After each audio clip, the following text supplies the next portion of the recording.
Jena Malone revealed that she had been sexually assaulted while filming the Hunger Games series in an Instagram post from Wednesday. The post, which included a sun-drenched photo of her taken in the French countryside after rapping on the popular dystopian film series, featured a lengthy caption detailing the difficult time in her life.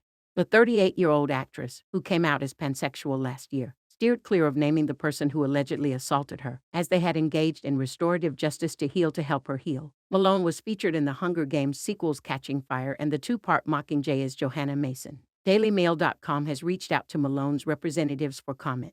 In her yellow-tinted photo, she sported dyed blonde hair and wore a denim jacket while standing amid a field of swaying wheat and gazing into the camera. This photo was taken right after I wrapped Mockingjay Part 2 and I had to say goodbye to everyone on set, she began, after adding a trigger warning to her followers. We were shooting in a beautiful estate in the countryside of France, and I asked the driver to let me out in this field so I could cry and capture this moment, she continued.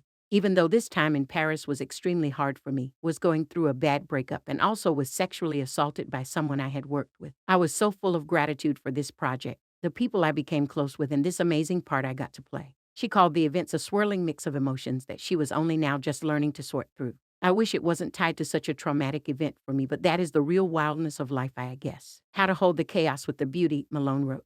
She added more detail about the assault, claiming she and the person who assaulted her had found a way to move on privately, rather than getting police involved.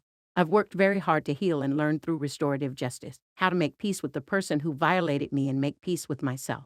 It's been hard to talk about the Hunger Games and Johanna Mason without feeling the sharpness of this moment in time, but I'm ready to move through it and reclaim the joy and accomplishment I felt, she wrote. Restorative justice is a process that excludes the criminal justice system and instead brings the victim of a crime face to face with the perpetrator. The victim can share how the crime affected them while detailing steps that the perpetrator can take to right the wrongs, which can take many different forms. The goal of the approach is to put victims in charge of the response to the crime, and it focuses on their healing rather than simply punishing the perpetrator, which advocates say is the standard approach of the criminal justice system. Malone ended her post by sharing lots of love to you survivors out there. Their process is so slow and non-linear. I want to say I'm here for anyone who needs to talk or vent or open uncommunicated spaces within themselves, she wrote, while offering that people could send her messages if necessary. In the comments, one user complained that the person who sexually assaulted her got to walk away with no repercussion, which she pushed back on in a reply.